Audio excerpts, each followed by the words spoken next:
Hello, and it's good to be able to communicate with all of you by means of the internet. I'm here, of course, in our church at Precious Blood. I'd like to greet all of you who are at home, let you know how much we've been missing you over these last couple of months. I know it was a big interruption in the lives of all of us in the middle of March when we stopped not only school and CCD classes, but also, of course, the masses here, even at our church. I'd like to thank all of the teachers who have continued to be posting different work assignments, homework for all of you online. They've really been doing a lot to try to be able to continue to communicate and teach with you in that way. And thank you also to the parents of all the children who've been streaming the masses at home so that the children can continue to participate through the internet with the mass in that way as well. Also, thanks to all the parents who've been keeping up with the homework, especially in the sacramental years.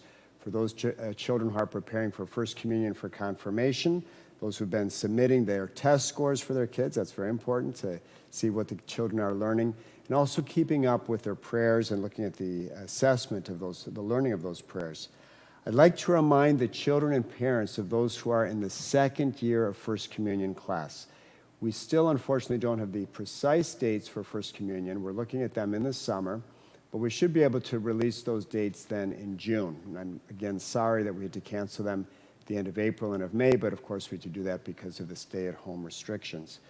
Please remember to register your children. I'm addressing the parents especially, of course, now, for the next CCD year, for 2020 and 2021. It's already available online.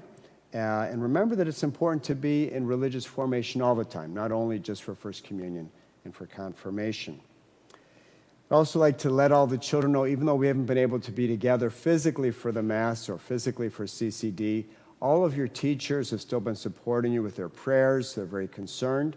They've been working very hard to be able to prepare things for you, to help to continue to transmit the faith to you, to be educating you in the faith. We've also been working here in the parish, trying to do what we can to support that effort and also to continue to minister to everyone as best as we can. If you know of anyone who's in need, perhaps they've lost a job, unfortunately, during this time, or there's some financial stress in their lives, we've begun a new parish ministry, a parish food pantry. We're calling it St. Joseph's Table. It's dedicated to St. Joseph. And we have groceries available, primarily non-perishable foods, but also sometimes we're able to get some frozen foods as well. And it's available on Wednesdays from 4 to 6 p.m., Saturday mornings from 10 a.m. to 12 noon. It's available in what we call the Old Rectory, that small building on the corner of Main Street and Edmondson Street. We usually use that entrance that's right there on Edmondson Street if you'd like to come by. Well, I also would like you to know that we've been praying for all of those who have been affected by this pandemic. We know that many people have either lost their jobs, unfortunately. Some people have also been ill, and we're praying, of course, also for those even who have died. And we're also wanting to support those who have been working with and taking care of those who are ill or those who have passed away. We're hoping that all of you will have a very safe summer this year. We're looking forward to seeing you again next year for our next year of CCD.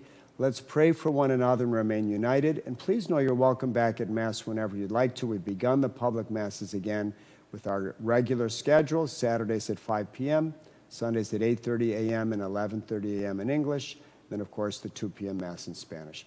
May God bless all of you, and let's remain united in prayer in Jesus Christ.